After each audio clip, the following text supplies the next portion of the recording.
तो प्रधानमंत्री मोदी के बयान के बाद सियासी हंगामा इसलिए भी बरपा हुआ है क्योंकि इंडिया गठबंधन इस मामले को लेकर बिफरा हुआ है और तमाम नेता चुनाव आयोग से कार्रवाई की मांग कर रहे हैं। लेकिन मेरे साथ तमाम खास मेहमान जुड़े हुए हैं, सियासी दलों के प्रवक्ता मेरे साथ मौजूद हैं इस समय। ए.के. वाजपेयी साहब, सबसे पहले मैं आपका रुख करना चाहूंगा। एक बात बताइए कि इस मामले के अंदर क्या एलजेपीआर जो है वो इस बात का समर्थन करती है कि रीडिस्ट्रीब्यूशन ऑफ वेल्थ का मतलब है कि महिलाओं, माताओं, बहनों के मंगलसूत्र तक हाथ जाएगा, उसकी भी गिनती होगी, सोना चांदी गिना जाएगा घरों के अंदर। आप कंफर्टेबल हैं इस बयान से और आप मानते हैं कि इसका मतलब यही है? देखिए, ये कांग्रेस का सेल्फ गोल कहते हैं इसे। चुनाव के दौरान इस तरह की बातें करना जो उनके पास्ट से कनेक्टेड है, तुष्टीकरण की राजनीति तो कांग्रेस शुरू से करती आई है, इसको कोई झुठला तो सकता नहीं। उनके ए.के. एंटनी साहब हुआ करते थे, डिफेंस मिनिस्टर भी थे।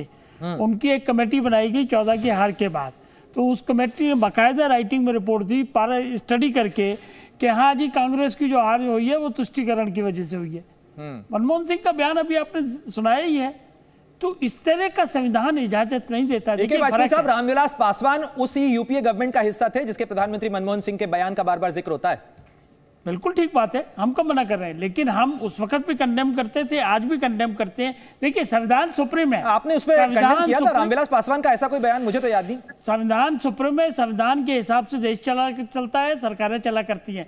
संविधान तुष्टीकरण की इजाजत नहीं देता है, माइनॉरिटीज के प्रोटेक्शन की इजाजत तो जरूर देता है, लेकिन ये नहीं देता है कि आप कब्रिस्तान पे तो बाउंड्री बनवाओगे और शमशान घाट को छोड़ दोगे, या ये इजाजत नहीं देता कि मौलवी साहब को महीने की तनख्वाह दोगे और पुजारी को तनख्वाह आप नहीं दोगे। ये समझना होगा। और आपने जिस तरह के मैनिफेस्टो में लिखा है बाकायदा, बार बार ये पवन खेड़ा। आकाश यादव जी, मुझे लगता है यहाँ पे आपको आना चाहिए। एक बात बताइए, बार बार ये आरोप लगता है कि आपने अपने मैनिफेस्टो में, अपने बयानों में, अपने चुनावी मंच से बार बार माइनॉरिटी, मुसलमान, अल्पसंख्यकों का जिक्र किया है। तो अगर आपका फोकस वो नहीं है तो फिर इतना हंगामा क्यों? या अगर आपका फोकस है तो फिर आप मानिए इस चीज को। आप सुनिए पूरी तरीके से। रीडिस्ट्रीब्यूशन ऑफ वेल्थ का मतलब क्या है? रीडिस्ट्रीब्यूशन ऑफ वेल्थ इसलिए कांग्रेस कह रही है क्योंकि ये 10 साल में इस मोदी सरकार ने सिर्फ अदानी और उनके चंद्र 22 दो उद्योगपति मित्र है उन्हीं के लिए काम किया है, पूरा वेल्थ उनको दिया है। यहाँ का जो आदिवासी है, यहाँ का जो पिछड़ा है, यहाँ का जो युवा है, यहाँ की जो महिलाएं है, इनके अंदर इक्वली सबको हक इस देश का डॉक्टर बाबा साहब अम्बेडकर ने जो संविधान बनाया है पीपल रिप्रेजेंटेशन एक्ट के अनुसार, और जो सोशो इकोनॉमिक सेंसेस की बात हुई है और हमेशा होती रही है, उसके अनुसार ही देश की योजनाएं बनती है। आप चुनाव हार रहे मोदी सरकार, ये पूरी हर पोल बता रही है, वो भी जान चुके हैं कि अभी हमारी जीत। आकाश यादव जी, जरा इस चीज को समझाइएगा। देखिए, संपत्ति की जो असमानता है वो व्यक्ति के कारोबार, उसके पेशे से भी होती है। अगर किसी बड़े उद्योगपति की तुलना एक सामान्य आदमी से, आपसे, हमसे की जाएगी तो हमारी संपत्ति और उनकी संपत्ति में असमानता तो रहेगी। क्या वो डिस्ट्रीब्यूट करना चाहती है कांग्रेस? क्या एक कम्युनिस्ट या समाजवादी शासन होगा जिसके अंदर सबकी संपत्ति बराबर होगी? आप इसे क्लैरिफाई करिए। देखिए, आर्टिकल 41 और आर्टिकल 45 क्या कहता है, डायरेक्टिव प्रिंसिपल्स क्या कहते हैं संविधान के? इस देश के हर नागरिक को जीने का अधिकार है, रोटी, कपड़ा, मकान, मूलभूत सुविधा उनको मिलनी चाहिए। उनके पास उतना, उनको रोजगार मिलना चाहिए, उनको पहनने को कपड़े मिलने चाहिए, उनको अनाज मिलना चाहिए, उनको घर होना चाहिए, उनको बिजली मुहैया होनी चाहिए, उनके लिए ट्रांसपोर्टेशन के साधन होने चाहिए। मुझे लगता है यहाँ पे आपका जवाब चाहेंगे क्योंकि बहुत सारे सवाल इस समय आकाश यादव इस समय उठा रहे हैं कि आपके राज में, यानी एनडीए और बीजेपी के राज के अंदर केवल वो जो 22 लोग जिनका जिक्र राहुल गांधी बार बार करते हैं, केवल उन्हीं को संपत्ति मिली है। बिल्कुल ठीक बात है। वेल्थ डिस्ट्रीब्यूशन में ये कहते हैं कि जो अडानी अंबानी की जमीन प्रॉपर्टीज हैं, जो उनका वो है, वो जो है बाकी सबको देंगे। अच्छा ठीक है, चलिए, मैं उनको नहीं कह सकता क्योंकि मैं अपने नाम पर कर लेता हूं। शिवम त्यागी ने पिछले 10 साल में जो कमाया, उस 10 साल में कमाने के बाद अगर हमारे हाजिक खान साहब पंचर लगाते थे तो शिवम ने जो कमा लिया वो ज्यादा है क्योंकि मैंने ज्यादा मेहनत कर ली, वो बांट के हाजिक खान साहब को दे देंगे। फिर 2 साल बाद जो है मैंने जो कमाया वो फिर उसके बाद हाजिक खान साहब को दे देंगे। मतलब कमाऊं मैं और खाए वो, गजब बात हो गई भाई। नहीं, राहुल गांधी ने जितना कमाया वो अपनी पार्टी के नेताओं में बांटते ना। राहुल गांधी के परिवार पर जितना है वो अपने नेताओं में बांटते, क्यों नहीं बांटते थे भाई? देश के लिए किया होता है, हजारों करोड़ के घोटाले करके कमाए वो अपने नेताओं में। बड़ा सवाल उठा रहे हैं। मुझे लगता है भुवन जोशी जी और आकाश यादव जी, एक बात बताइए कि क्या पार्टी के नेता, क्या राहुल गांधी कांग्रेस के अंदर और समाजवादी पार्टी में अखिलेश यादव तमाम अपने कार्यकर्ताओं और नेताओं के बीच में संपत्ति का डिस्ट्रीब्यूशन करेंगे? हजारों लोग शहीद हुए। ये शिवम त्यागी ये सवाल उठा रहे हैं। देखिए, जिस प्रकार आदरणीय प्रधानमंत्री जी ने जो बयान दिया है, मुझे लगता है जो पहले फेस में इनके खिलाफ जो माहौल देश में देख हो रहा है। नहीं, सीधे सवाल का सीधा जवाब, क्या अखिलेश यादव अपनी संपत्ति डिस्ट्रीब्यूट करेंगे आपके साथ में, भुवन जोशी जी के साथ में? देखिए हम देखिए दे दिया, एयरलाइंस अडानी को दे दिया, बेच तो दिया। देश की संपत्ति को अपने औद्योगिक मित्रों को बांटने का काम करा है, ये प्रश्न वहां से शुरू होता है। और मैं कहना चाहता हूं केवल माननीय प्रधानमंत्री जी, जो विश्व का सबसे बड़ा घोटाला, जो विश्व का सबसे घोटाला भारतीय जनता पार्टी ने, तो अखिलेश जी पर जो घर है उसमें 2 कमरे भुवन को भी मिलने चाहिए। इलेक्ट्रॉन बॉन्ड शिवम त्यागी, जो कांग्रेस का मैनिफेस्टो है, एक मिनट मैं इसको क्लैरिफाई कर दूं, घोटाला है, मतलब हमारा सोना बटे के लिए अखिलेश जी के घर में 2 कमरे कहना चाहता हूं, ये कौन सी स्कीम लेके आए आदरणीय प्रधानमंत्री जी? कौन सी स्कीम लेके आए?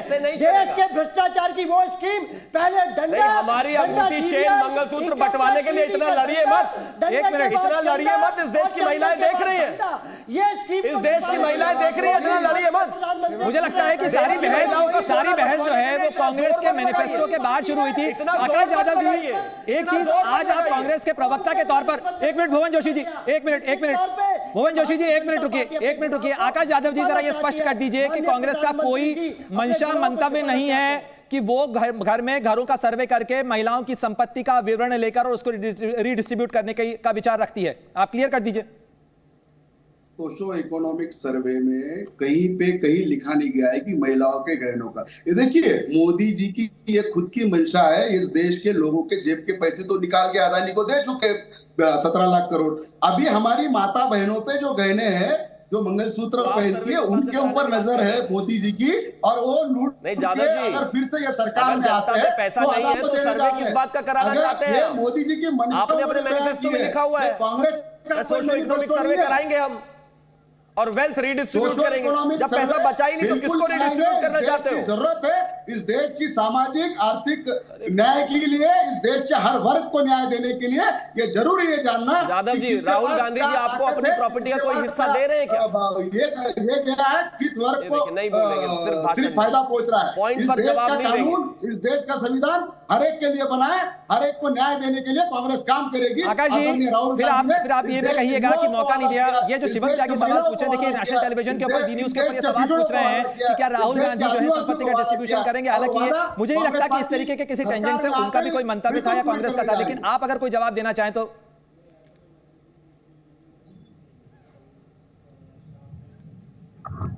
आकाश यादव जी। हाँ, मैंने सुना नहीं आपका। रीडिस्ट्रीब्यूशन ऑफ वेल्थ प्रोग्राम के तहत राहुल गांधी के पास जो हजारों करोड़ जितना भी रुपया है घोटाले का, उसमें आपको कोई हिस्सा मिलेगा कि नहीं मिलेगा?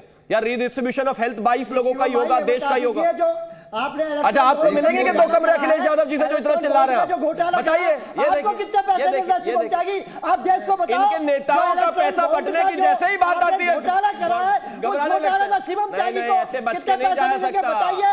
6,980 जा सकता शिवम त्यागी को कितने पैसे मिलेंगे ये बताइए ना। घोटाला भ्रष्टाचार जो आपने करा, उसमें शिवम त्यागी को कितने पैसे मिलेंगे? रीडिस्ट्रीब्यूशन ऑफ वेल्थ में ऐसे नहीं चलेगा। 6,986 करोड़ में से कितने पैसे शिवम त्यागी को नहीं मिले, क्योंकि घोटाला ही नहीं हुआ। नहीं मिले, नहीं मिले, नहीं मिले, बता रहा हूँ, नहीं मिले। शिवम त्यागी ने कह दिया उनके पैसे ही नहीं हुआ, नहीं मिले।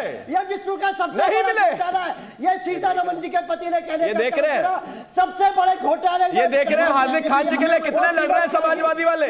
त्यागी को मतलब इनको अंगूठी चेन सब में बराबरी देनी है उनको। बताइए, देश जानना चाहता है कितना गिरोगे भाई समाजवादी वालों, कितना गिरोगे? कितने पैसे नहीं, कितना गिरोगे? कांग्रेस वाले हमारा सोना बांटने की बात कर रहे हैं और ये लोग लड़ रहे हैं उसके लिए। बताइए, ये लोग लड़ रहे हैं। अरे आपके घर से भी ले जाएंगे ये लोग, कितने पैसे आपके घर से भी ले जाएंगे। जानना चाहता है आपको कितने पैसे मिले? जो घोटाला नहीं मिले, घोटाला ही नहीं हुआ। देश जानना चाहता है, नहीं मिले। विश्व का सबसे बड़ा घोटाला आपने कर दिया। देश का सारा ऐसे नहीं चलेगा भुवन जी, ऐसे नहीं चलेगा। देश का सोना लूट कर बांटोगे, देश की जमीन लूट कर बांटोगे, देश के असेट्स। चलिए बहस इस समय काफी गर्म है बहस, इस समय तीखी चल रही है, लेकिन इस पूरे मामले को लेकर एक मिनट, इस समय एक बड़ा बयान सामने आया है कपिल सिब्बल का। पूर्व कानून मंत्री हैं कपिल सिब्बल, उनका बयान सामने आया है। कांग्रेस के वरिष्ठ नेता रहे हैं कपिल सिब्बल, उनका बयान सामने आया है, जिनका कहना है कि पीएम के बयान के बाद कपिल सिब्बल ने कहा कि कहां गया सबका साथ सबका विकास। देखिए शिवम त्यागी तंज कर रहे हैं कपिल सिब्बल और कह रहे हैं पीएम में जो है वो अहंकार के घोड़े पर सवार है। ये तंज जो है कपिल सिब्बल की तरफ से किया गया, क्या कुछ कहा है सुनवा देते हैं आप। ये किस किस्म की राजनीति है और किस किस्म की संस्कृति है। एक तरफ तो आप राम मंदिर की बात करते हो, वहां जाकर उद्घाटन करते हो, राम के आचरणों की बात करते हो, और दूसरी तरफ नफरत फैलाते हो। कहां गया आपका सबका साथ, कहां गया आपका सबका विकास, और कहां गया आपका सबका विश्वास।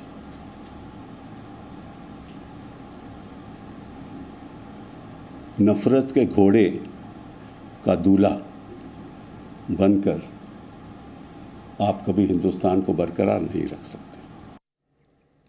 तो कपिल सिब्बल ने क्या कुछ कहा वो हमने आपको सुनवाया। शिवम त्यागी, सीधा सीधा सवाल ये, सबका साथ सबका विकास का जब वादा था तो ये हिंदू मुसलमान की बहस पर क्यों आए? और अगर अल्पसंख्यकों की भी बात होती है तो आप अल्पसंख्यक में केवल मुसलमान ही क्यों पढ़ते हैं? उसमें आप ही कहते हैं उसमें तो बौद्ध भी आते हैं, सिख भी आते हैं, पारसी भी आते हैं, तमाम अल्पसंख्यक उसके अंदर आते हैं, जैन भी आते हैं। बिल्कुल आते हैं। सबका साथ सबका विकास है। शिवम त्यागी को जो नौकरी की अपॉर्चुनिटी मिले वही सैफ खान को मिले, वही शम्स को मिले, वो सबको मिले। लेकिन लेकिन लेकिन हाँ रुक जाइए, जवाब देता तो सुनना नहीं चाहते, सुन तो लीजिए। अरे सुन लीजिए, नहीं देने वाला मैं आपको अपना कमा के। शिवम त्यागी शम्स खान को कमा कर नहीं देगा। मनमोहन सिंह मेरे परिवार में कमाई का आपको नहीं मिलेगा किसी को। ये नरेंद्र मोदी सरकार है, किसी को नहीं मिलने वाला, कुछ नहीं मिलने वाला।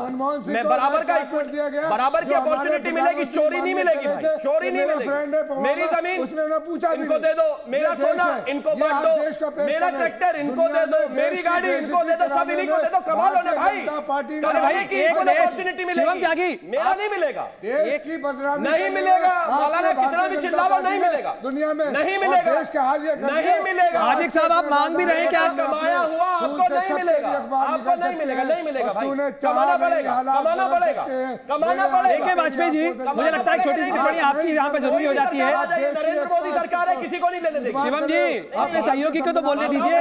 सोना चाहिए, जमीन चाहिए, कार चाहिए, कमाओ ना भाई, कमा कर करो, कमा कर करो। देश का नहीं मिलेगा ऐसे। शिवम त्यागी, मुझे लगता है कांग्रेस सरकार नहीं मिलने वाला है। मुझे लगता है एक वाजपेयी जी, यहाँ पर एक देश एक चुनाव की बात आती है तो क्या एक देश एक वेतन भी होने जा रहा है क्या? क्योंकि बीजेपी तो यही दिखाने की कोशिश कर रही है कि सारा जो वेल्थ डिस्ट्रीब्यूशन है। वाजपेयी जी, ये कांग्रेस के मैनिफेस्टो, देखिए आपको थोड़ा आवाज ऊंची करनी पड़ेगी शिवम त्यागी के पड़ोस में बैठ के, मत रहो, नहीं मिलेगा कुछ भी, वरना 5 सीट से ज्यादा नहीं है। नरेंद्र मोदी सरकार है, नहीं मिलेगा कुछ भी, पहले भी थे, आज भी नहीं मिलेगी, किसी के नहीं मिलेगी, नहीं मिलेगी। कितना भी करते रहिए नहीं मिलेगा, कितना भी चिल्ला लीजिए नहीं मिलेगा। जल्दी एके वाजपेयी जी आपकी टिप्पणी। देखिए ऐसा है, अगर कांग्रेस अपने मैनिफेस्टो में इन शब्दों का इस्तेमाल नहीं करती तो शायद प्रधानमंत्री जी को ये जो खतरा आने वाला है उसका अंदेशा नहीं होता। प्रधानमंत्री ने कोई गुनाह थोड़ी किया है। अगर कांग्रेस की नीयत क्या होने वाली है वो कनेक्टेड है पिछले इतिहास से। आप देखिए ना पहले क्या क्या हुआ है, इसीलिए अंदेशा है।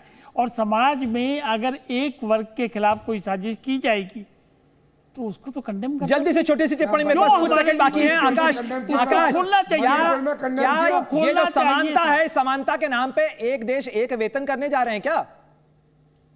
देखिए, जिस देश का दुर्भाग्य है कि देश का पंतप्रधान माइथोमेनिया से ग्रस्त है और पूरे मोदी भक्त माइथोमेनिया से ग्रस्त है, सिर्फ झूठ बोलते हैं। मैं मेरे मित्र शिवम त्यागी को जवाब दे दूं, जिस दिन कांग्रेस और इंडिया गठबंधन सरकार में आएगी वो इस देश से लूटा हुआ अदानी का 18 लाख करोड़ वापस लेके इस देश के गरीबों में बांटेगी। और आप उनको अर्बन नक्सल बोलिए या कुछ भी बोलिए, आपने पीएम केयर में जो 7 लाख करोड़ रुपए खाए उसकी वसूली करेगी कांग्रेस गवर्नमेंट, और वसूली करके देगी घुसपैठियों को, बांटा जाएगा, घुसपैठियों को देगी, वसूली करके रोहिंग्याओं को देगी। नहीं बताइए किसको देगी? शिवम त्यागी, मुझे लगता है कि यहाँ पर ऐसा तो किसी ने कुछ नहीं कहा है, लेकिन जाहिर तौर पर सियासी मैदान में इस समय बहस कई किस्म की हो रही है। तमाम मेहमानों का बहुत बहुत शुक्रिया इस चर्चा में भाग लेने के लिए। मेरे पास वक्त की इतनी ही इजाजत थी, लेकिन इस बड़ी बहस के ऊपर आगे भी चर्चा इसलिए होगी क्योंकि प्रधानमंत्री आज अलीगढ़ के अंदर भाषण देने जाएंगे और देखना होगा कि भीलवाड़ा के बाद अलीगढ़ के भाषण में प्रधानमंत्री क्या इसी सुर को बरकरार रखते हैं। सियासी पारा इस समय चढ़ा हुआ है और लोकसभा के चुनाव का एक चरण हो चुका है और आगे के 6 चरण अभी बाकी हैं। जी न्यूज़।